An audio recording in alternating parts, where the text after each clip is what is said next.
What's going on, everybody? Welcome back to another episode of Investor Play. So today it's going to be a new segment. I'm going to call it Multifamily Monday. I'll probably do it maybe once or twice a month, since mostly what I talk about is single family stuff.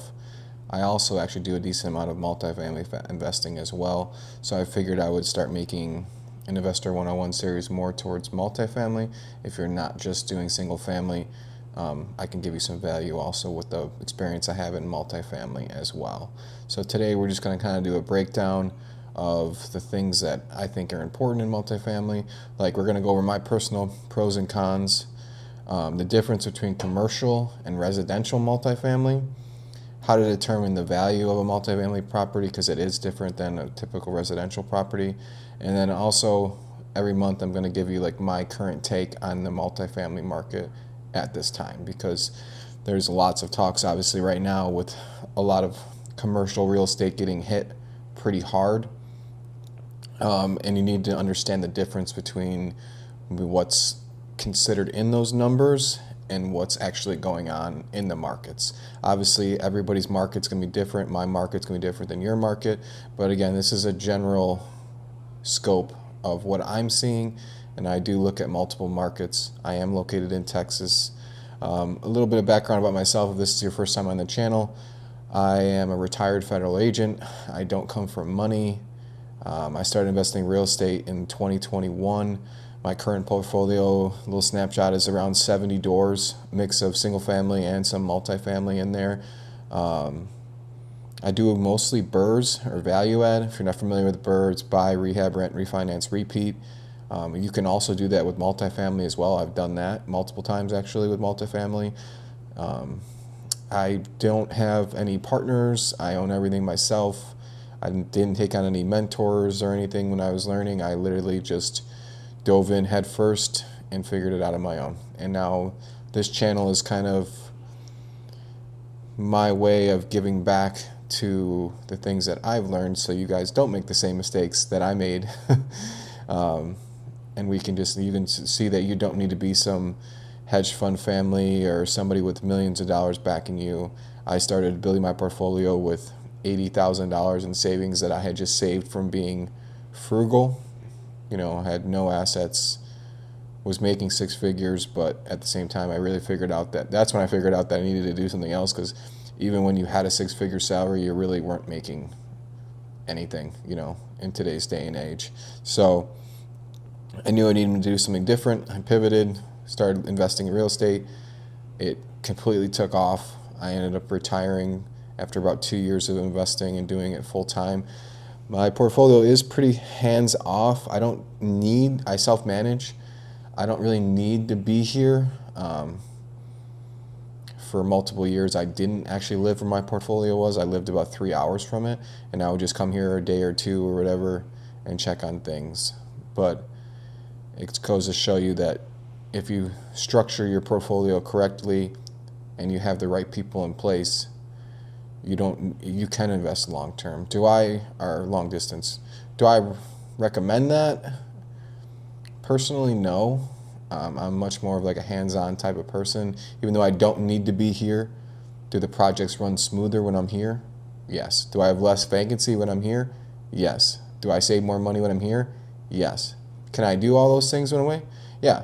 I just went and bought a car last week. I didn't have to ask my boss for days off. I literally just took off, drove to Florida, came back 2 days later, and everything went as it should. But again, that's if you structure your portfolio and your projects and stuff like that correctly. So things I'm going to go over today in this episode: pros and cons to multifamily, difference between commercial and residential, how they're valued for both commercial and residential, and then also my current take on it. So make sure you stick around to the end of the episode for that. You see my current take because I am going to be looking to purchase some multifamily assets in Q4 this year. That's kind of like my goal. So let's just jump right into it. So again, these are my personal pros and cons to multifamily. Everybody might think differently. Your market also might mean different things. Just because I'm going to say one of my pros is more cash flow, that does not mean that your market might mean that. It might mean it's less cash flow. Who knows? But in my market in South Texas, I see that there's more cash flow. That's my number one pro right off the bat, is you have more cash flow. Easier to increase the value. This is something that, and you have more ways to do it. This is one of the things that I love about multifamily space, is that if you are creative and you get more rents, it instantly increases the value of your property. So if you are doing value add or the BRRRR strategy like I do I do this for multifamily? I absolutely do.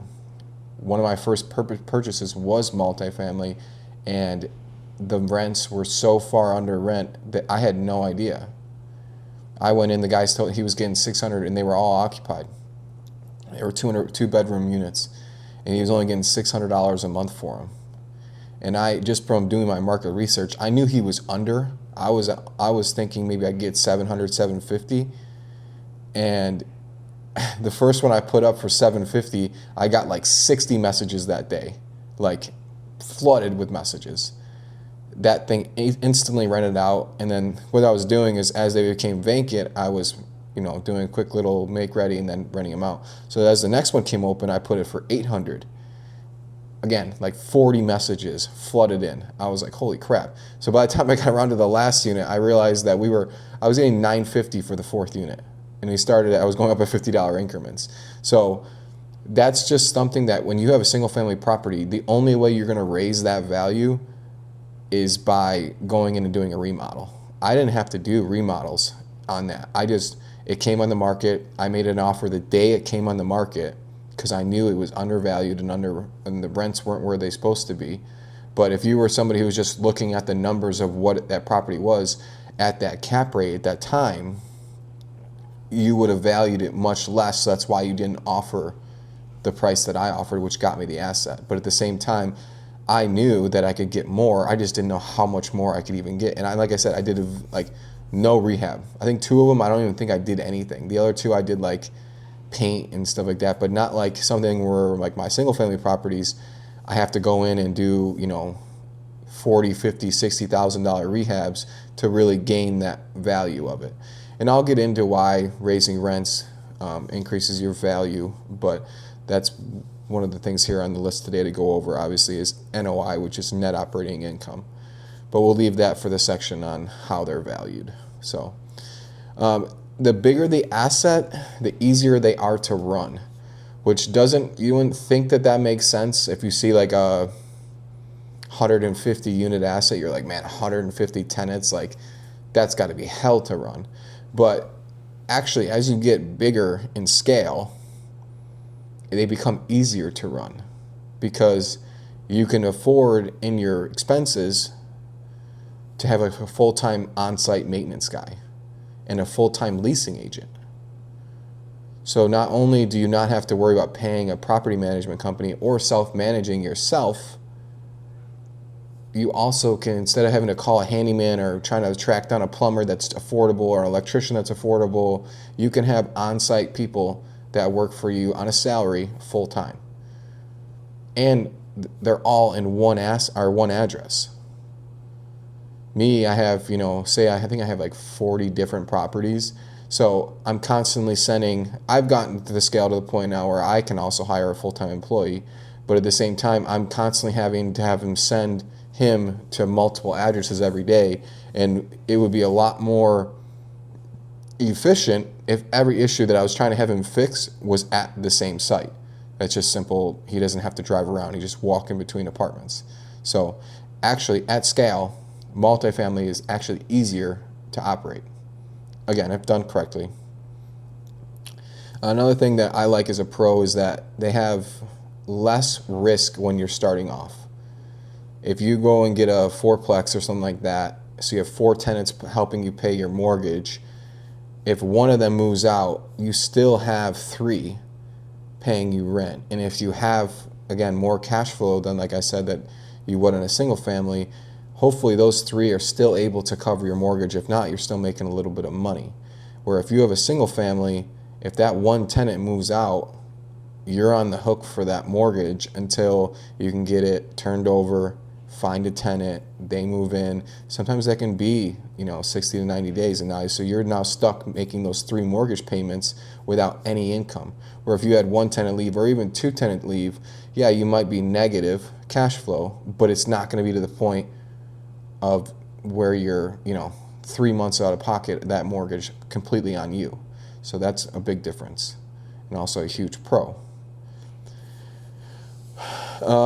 It's also easier to underwrite at scale as well. So it's very hard to get a value of, or you're doing so much underwriting on all these single family homes, where you can, if you know how to underwrite a 5-unit property, you can underwrite up to a 200-unit property, and all you're doing is just moving, commas and numbers around. It's all the same thing, and I think it actually makes it easier to really hammer down the value of that asset. Again, I'll go over that more so when we go over how to determine the value of it, but this is a big thing that helped me out when I was getting started, is because what is everybody's huge question when it comes to the BRRRR? Well, what is it going to appraise for? That's the most important part, because in the end, that's how you're going to get your money back. Well, it's kind of hack with multifamily. You're not worried about a recent sale, a comp that can really screw you over. Say a flipper that just remodeled a home, they're going to get foreclosed on, so they accept an offer way under what the house is really worth, and that house was 2 doors down from you, and it's the exact comp to your property. It's remodeled. You just put all this money into it, and he basically, cut your own market. 1 or 2 sales can really bring down that ARV of your property, and you just don't know at that time what it's going to appraise for when you're buying it, when you're trying to underwrite it. But if you can underwrite and your county's cap rate is 7, 7.5, whatever it is, you can actually call your county and say, hey, what is the cap rate for Nueces County? They'll tell you what they value commercial residential real estate at. So I know that it's valued at a 7 cap, and then all it is a formula. You're going to take your net operating income divided by the property value, and that's how you're going to get your cap rate. And then you can just backtrack those numbers and do the formula to really determine your property's value. So if you know your NOI and you know your cap rate for that area, you pretty much can hammer down to the T what that property is going to be worth. That helped me out a lot when I was first making my purchase. I bought a 7-unit. It was one of my first properties I bought. And it was a pretty decent construction job, because we did go through and remodel all the units, but I was confident that I knew I was going to get my money back out, because I was confident of what the rents were going to be, because I had already had properties in that area. So, and I knew I could get X amount for rents, and I always underwrite super conservative and super high in repairs and super high in maintenance. And here's a little tidbit that could really help you. When if you're doing a BRRRR and your plan is to refinance, after you remodel, stabilize, which stabilize means, get them all rented up and leased out. Hold out for those longer tenants that are going to pay more. Say your 1-bedrooms are going to rent for $1,000, and that's the market going rate, and it might take only 2 weeks to rent them out at $1,000.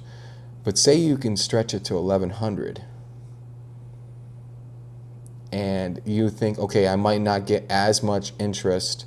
Say it will take me a month to rent it out at $1,100. Take the extra couple weeks, because that $100 a unit can dramatically change the value of your property. Because unless you have a really big asset, say you have like a 10-unit property, when the appraiser comes out to appraise the property, all he's going to do is, he's going to ask you, he might not even ask you for the leases actually. He just might ask you, hey, what do you get for each unit? And if you can have a lease that says you get $1,100 instead of $1,000, yes, he'll run his numbers and he's going to see what the going market rent is for that. And if your crazy numbers are high, then obviously they're going to call you out on that. But like, if you can hold out for, or like say you can accept somebody that maybe they have an eviction on their record and they can't get approved at other places. Or another great example is like a first-time tenant. I did this on my first property. Again, this is like a C-class area, so obviously I wouldn't do this if you have like an A-class area. But they were first-time renters. And I told them, okay, I'll rent to you. It's a bigger risk to me, obviously. So they already came to me kind of knowing like, hey, these other people are asking us for 2 months rent or for a raised deposit to cover for the risk. I just told them, hey, I'll make your rent $100 more. You're taking on more risk, but I already knew in the back of my head, hey, I'm going to refinance this thing. So that it's more important for me, instead of asking for an extra month's rent up front, if I can rent to them for a higher number, it's actually going to give me a higher property value, which is what it did. So that I figured that out in property 1. Again, you can't say that's illegal, you're just taking on more risk or whatever it is. But what I'm trying to get to the point is that they're really just going to ask you what your income is. What are your rents on your leases? Okay. And then things like laundry, parking, pet fees. Another thing I do to kind of hack the value is I don't do pet deposits. I do pet rent. And I just put it in their rent. So you're thinking, well, why would you do that? Why would you it's essentially breaking it up for them. But in the end, I add it to their lease. So say their unit was renting for $950 and my pet fee is $25 per pet and they have 2 dogs. Instead of asking for a $250 deposit per dog, I'll add $50 a month to their rent. And if you have 5 people at that property with pets and you just raised your NOI by $250 times 12, so you just raised your NOI by $2,500 or whatever it is, that's a big number when it comes to, you could add $20,000 in value to your property just by converting your pet deposits into pet rent, because that's now additional income.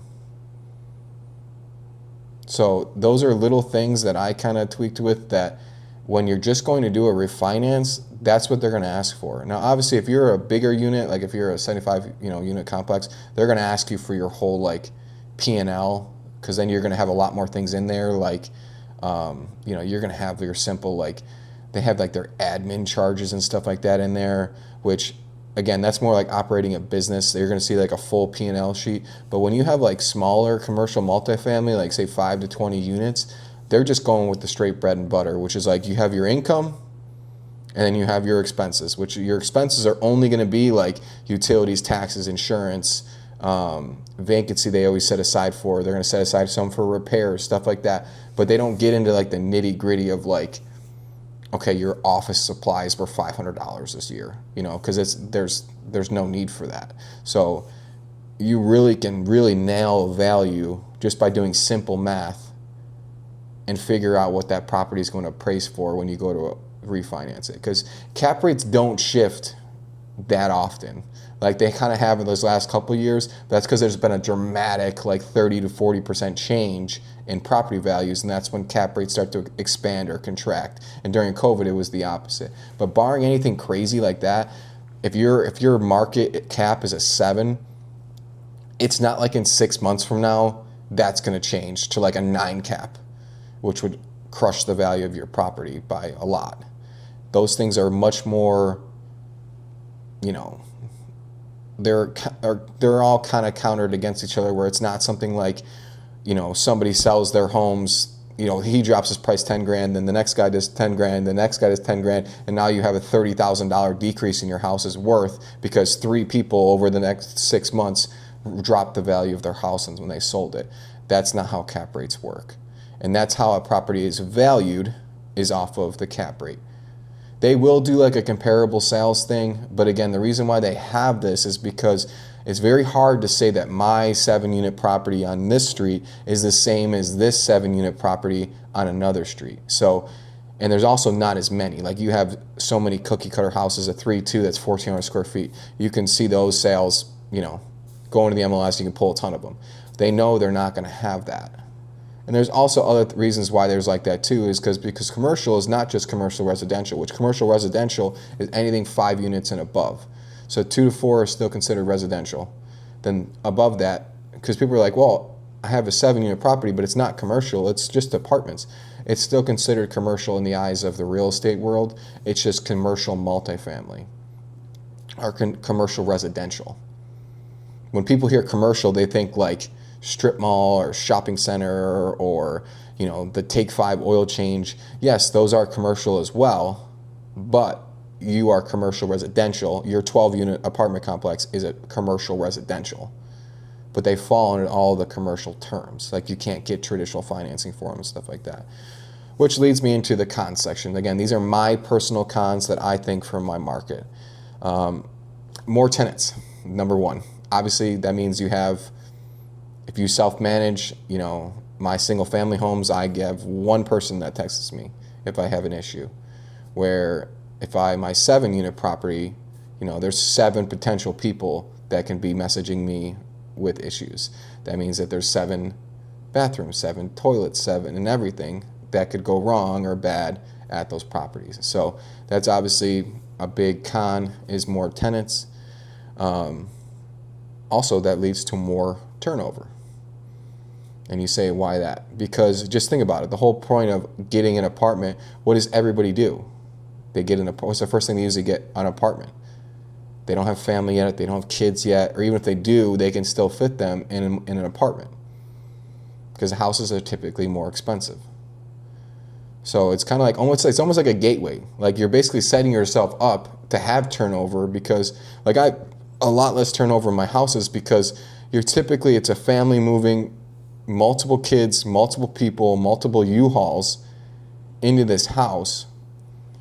And you're typically dealing with older people that have jobs that are better, more stable. They don't want to lose they have kids, they have responsibilities. They can't just pick up and go back to their parents' house like somebody renting a 1-bedroom apartment can. If they can't make rent, they're just going to pick up and go back to mom and dad's house. Your single family home users typically don't have that accessibility.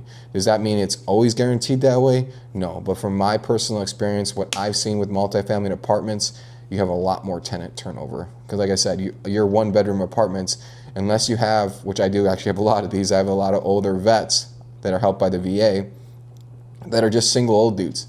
And they're going to be single old dudes till the day that they die. So those are the tenants that I try to go after because they're usually clean. They don't have there's not kids or pets or anything like that. And those are going to be long-term tenants because they're not going to go get a house for one person,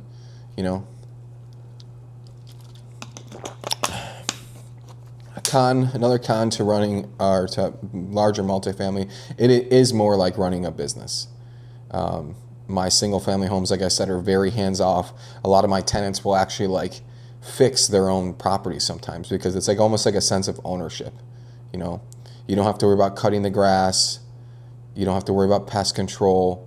You don't have to worry about changing air filters. I put all those things in my leases and also even appliances sometimes I don't provide because they typically want some bougie appliance and I'm not going to put a stainless steel $2,000 stove in a rental property because tenants are just going to beat it up anyways. Or an expensive fridge because I've seen them walk away when a tenant leaves, and think, oh, we have this deposit. Well, shit, if I put a $900 fridge into an apartment where they only have a $700 deposit, and that fridge leaves when the tenant leaves, who cares if I keep their deposit? They just walked away with the $900 fridge. They're good, So I call them apartment style, even in my single family, and I'll tell them when they're moving in, hey, I can offer these to you, or you can bring your own.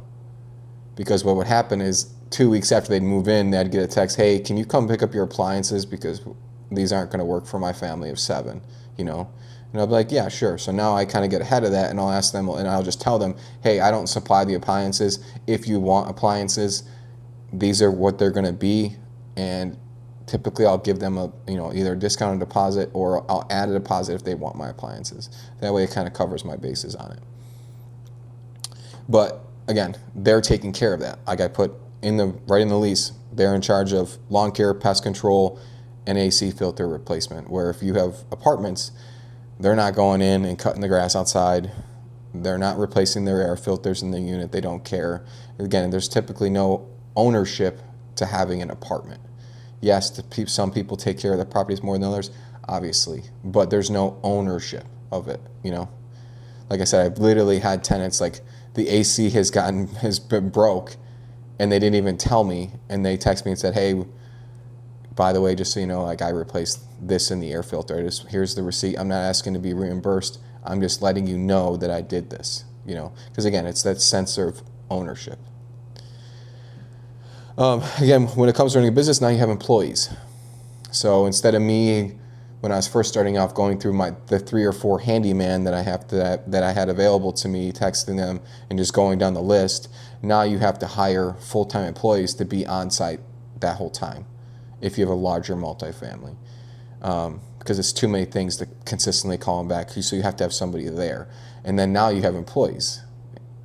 There's a lot more that comes with employees, the taxes, insurance, all that other stuff that comes with having employees.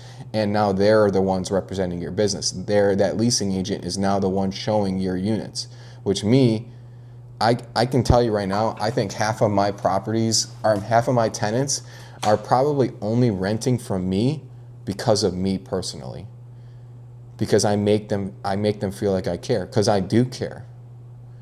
I don't know how many times or how many stories I've heard from tenants that have applied or rent with me now that, man, my last landlord didn't give a shit. Like, you're awesome. Thank you. Like, half of them hate texting me. They're like, hey, I really hate bothering you. Like, you're so good. Like, I don't even want to bother you with this, but hey, this happened or something like that. And then I take care of it. They'll text me on a Sunday night and I'll respond to them. Like that goes a long way with people staying with you. I had a girl, she was on a voucher. She already had 3 kids, but she loved the area of my one home, so she took a 2-bedroom home, and she had one kid staying in the dining room that was acting as a 3rd bedroom. And then she had another kid. And she's like, I know my lease is coming up. I don't want to leave. I want you to be my landlord forever, but I need a bigger house. Is there any way you have another house for me? And she was a great tenant. And I said, absolutely. I don't have anything right now, but let's go month to month, and then when when my houses open up, I'll move you. That's literally the only voucher holder that I've lost, or that moved technically from me, is because I moved her to a bigger house. And other landlords just aren't doing the time for that, because now you technically have like 2 people operating the same house and whatever it is. But like, that girl is probably going to be a tenant of mine for the rest of her life, because I took the time to care to help her and her family out. And it's harder to replicate that same feeling with a leasing agent who's literally there 9 to 5 punching a clock. So again, now you're kind of operating a business. You're not just owning real estate. 2 very different things. Another big con is that typically long-term debt is not available. Sometimes you'll find a 5 or a 10-year or whatever it is, but 30-year mortgages are not really a thing in commercial real estate. Again, there are some that offer it, but the terms usually aren't good, and they're pretty slimy. So that's definitely the financing side of multifamily is definitely a huge con that I think, because that's one of the big things they're dealing with right now, and I'll talk about that at the end of the episode, is by having all that, because it's shorter term debt, they don't have long term debt. So a lot of people locked in rates at 2 or 4%, and now that you're running a business, that's your whole cash on cash return, and everything is based off of your interest rate and your mortgage and your loan, with these massive $100 million loans that they have. Well, if you go from 2% to 9%, all of your underwriting just went to complete shit, because now all your expenses just tripled. And it's not like they could just keep that 2% for 30 years, and they don't care. They're good. They got it for 30 years. They're on a 3 or 5 year note they have to continuously refinance every 3 or 5 years, because banks aren't going to let you do that for 30 years with commercial loans. So now they're starting to have issues where they're not able to refinance, because now they're refinancing at 8-9%, and now that the properties are negative cash flow and their valuations are getting slashed.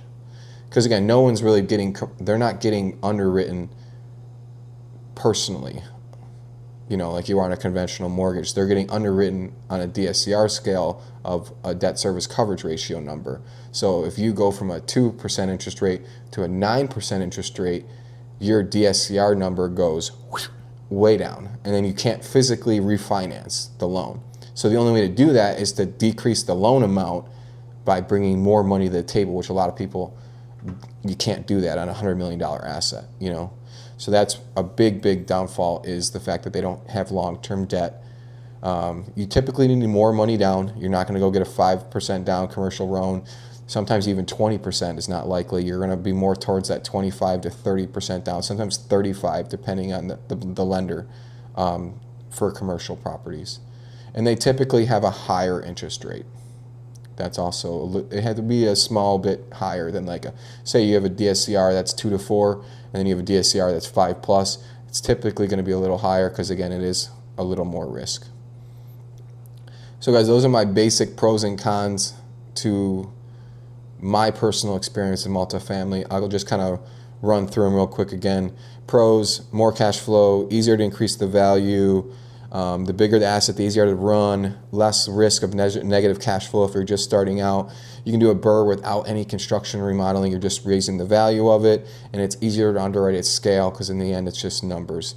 Cons: more tenant, more turnover. It's more like running a business. You have employees now you got to worry about. You won't get long-term debt like you will on single-family homes, and typically higher down payments and higher interest rates follow with that. So let's move on to the next part, which is the difference between commercial and residential real estate. So the big difference is, obviously, we're going to get right into that part, is the financing side. We just kind of talked about it, but on a 2 to 4 multifamily property that's still considered residential, you're going to still have access to your Freddie and Fannie loans, which are the big, standard conventional loans. You can house hack. You could still get owner-occupied loans. You can't get any owner-occupied loans on 5+ units. They won't let you live there because it's supposed to be, they're doing it as a DSCR, which is a debt service coverage ratio. You can't be living there. Almost all lenders will make you sign something saying, I won't occupy this property, because it's supposed to be, run like a business. So obviously you can do owner-occupied still.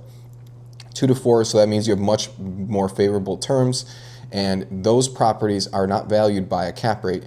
They are valued off of comparable sales in the area. They might do an income approach. Some appraisers might, but it typically will be like a blended value. Like they'll take, say on an income approach, say that this duplex is going to rent for or appraised for $300,000, and on a sales cost approach, it'll be $290,000. They'll take like a blended number and be like, okay, $295 is the current value of this house. And it really depends on how the lender wants the appraiser to value. Do they want to value it from the income side, or do they want to value it from the rent side? Which actually, that's even true with single families as well. Some of my lenders will do that as well for my single family, like my BRRRRs. They'll be like, hey, we don't want this value just on comp. It's a rental property, so we want also the income side approach. So the appraiser will write up the income side approach using what I have it leased for, and then that's how they run their numbers with that. So that's the major difference, is that 2 to 4 units are still considered residential. Anything 5+ is considered commercial residential. So again, those properties are going to be valued off of cap rate, which how you find your cap rate out is to take the NOI, which again, NOI is your net operating income, which is just your income minus your expenses, and you divide that by the property value, and that's your cap rate. And what a cap rate is, in complete layman's terms, is basically what's the rate of the return of the money of the property you bought on a yearly basis. So say it's $1 million property, and well, let's even break down this easier than that. Say it's a $100,000 property, and that your cap rate is 7%. That's your cap rate. So that means you could expect over a year to make $7,000 from that $100,000 property that you own.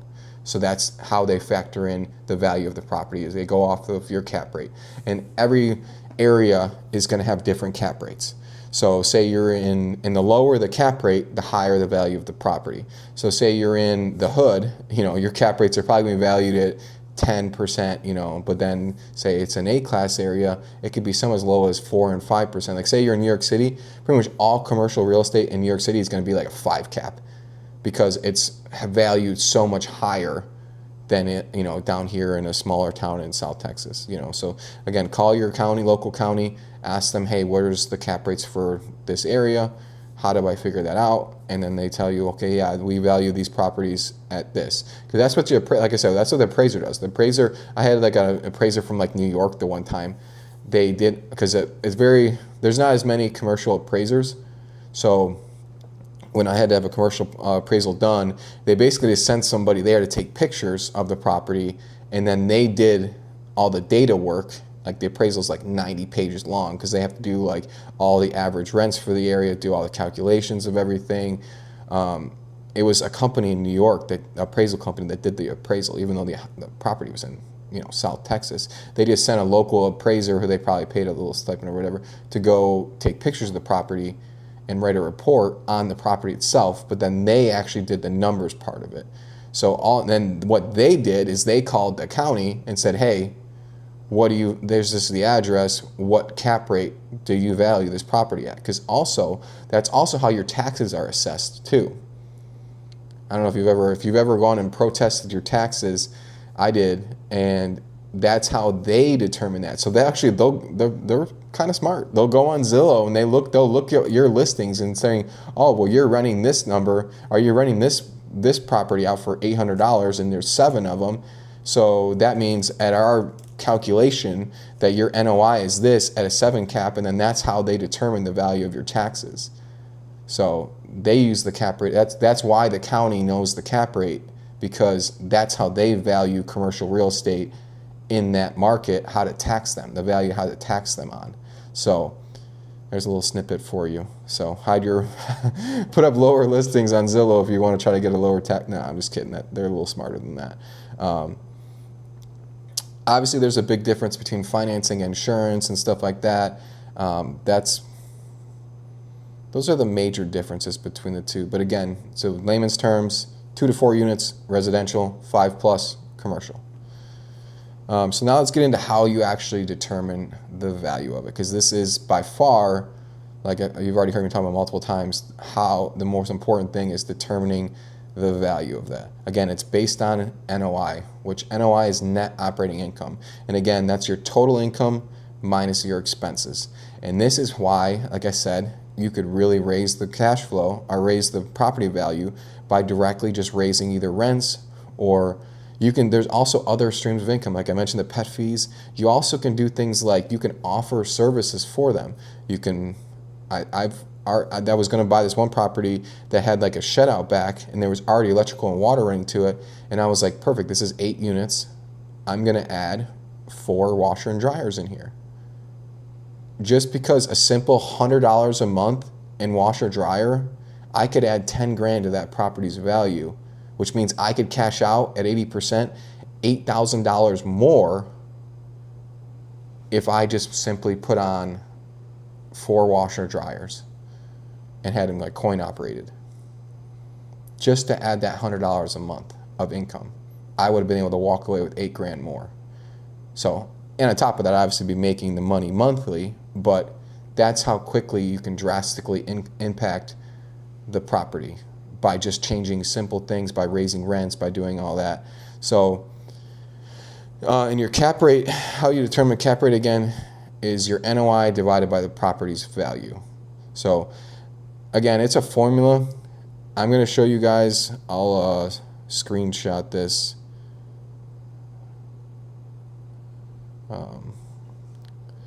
So again, guys, I use Ballpark, the Ballpark app. I'm not sure you can probably be able to see that or not. But I'm going to screen share this so that way you guys can see what I'm doing. This app is awesome because, as you can see up at the top here, you're going to have your cap rate. It even says right there 5.4%. So I'm just going to play with these numbers. So say you're buying $1 million property and you were going to do 80% cash out, so you got 20% down payment. Your interest rate was 7.5%.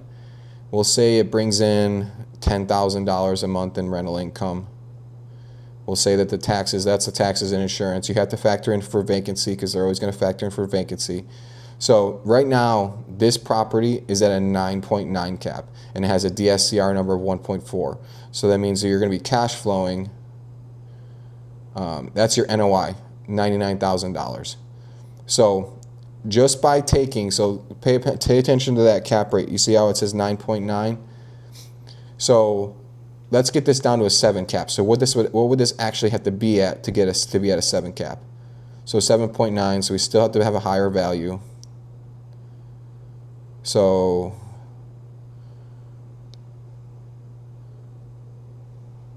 Again, you could figure this out math-wise, but this is, to me, is just so much easier just playing with this number. And then again, your cap rate's right there still. So at 1.4 million, the NOI of $99,000 will yield you a cap rate right at 7.1%.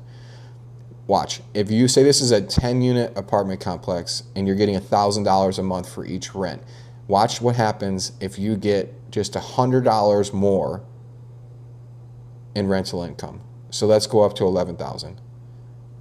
That just took your cap rate from a 7.1 to a 7.9. So let's increase this to see what gets us back to a 7.1.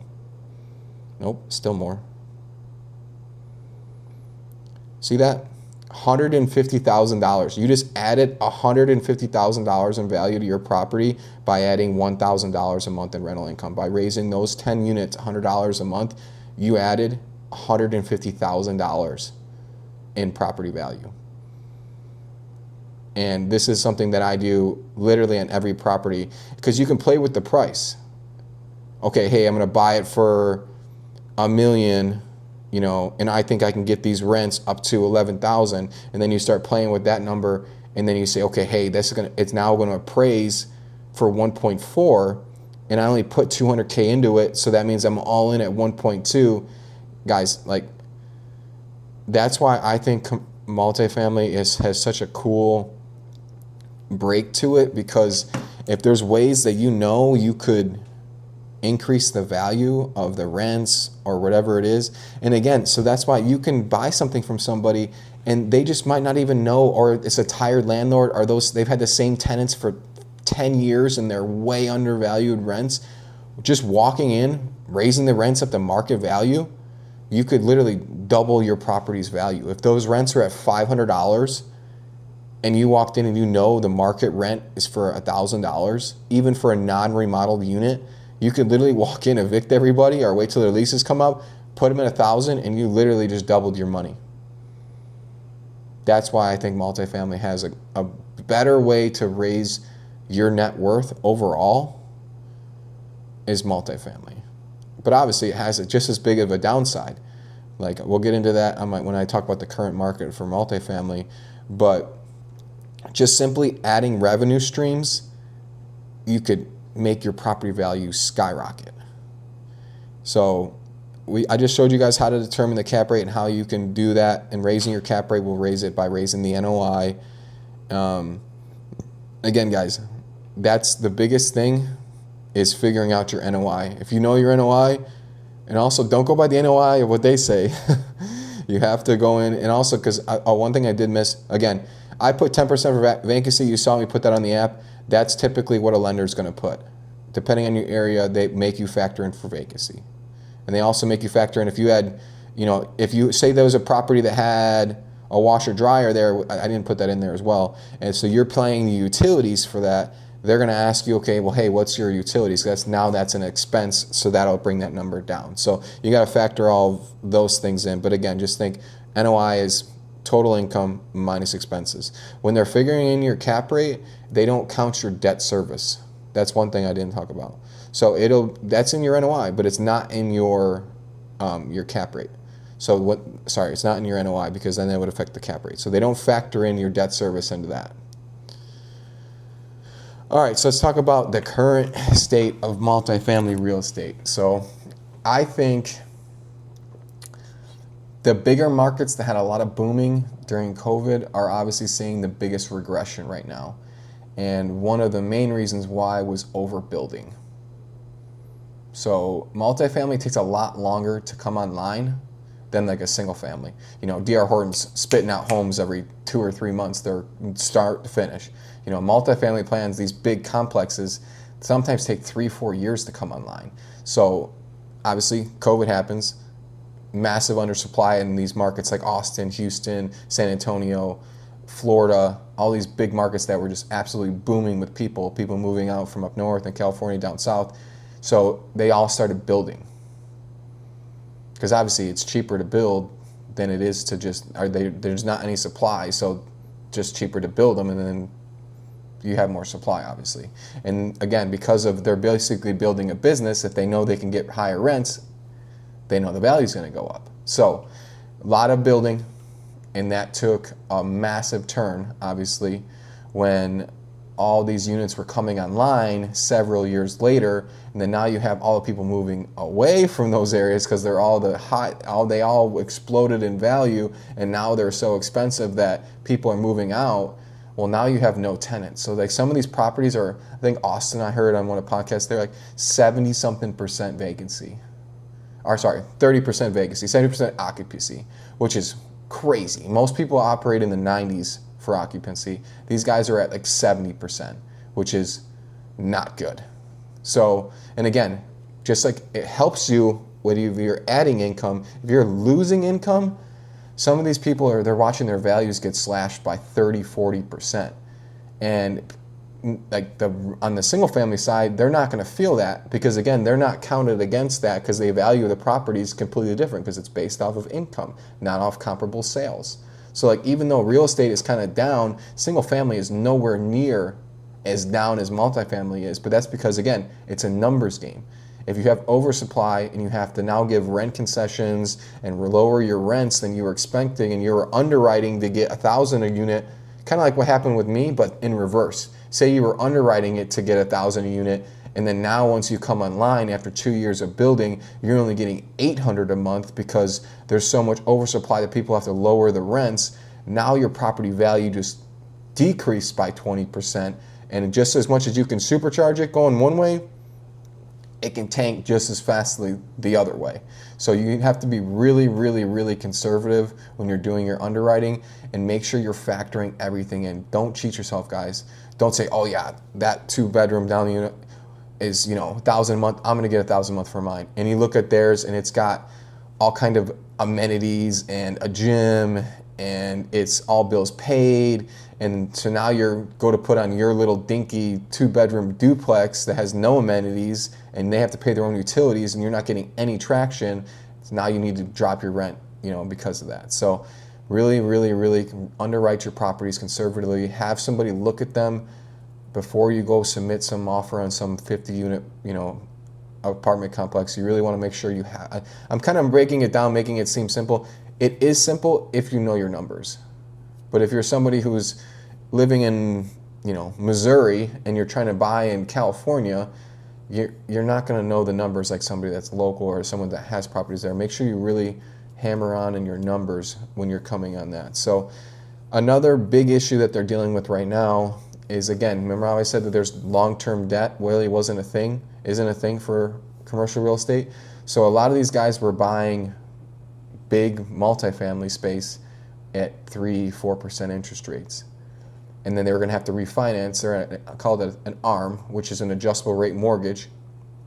So after 3 years, the mortgage is going to adjust to current rents. So if they bought it at 3.5 and they're cash flowing, everything's working great.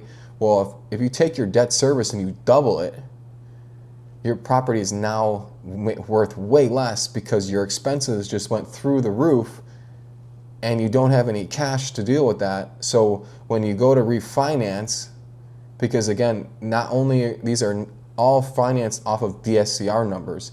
So if you have a negative DSCR number, you can't even get approved for the loan. So it won't affect necessarily your NOI because they don't count debt service in NOI because that doesn't affect your cap rate.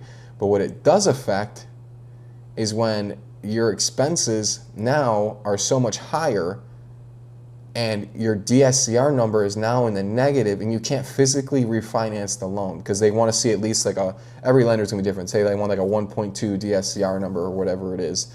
You can't physically refinance it. The only way you can refinancing it is by lowering your principal amount.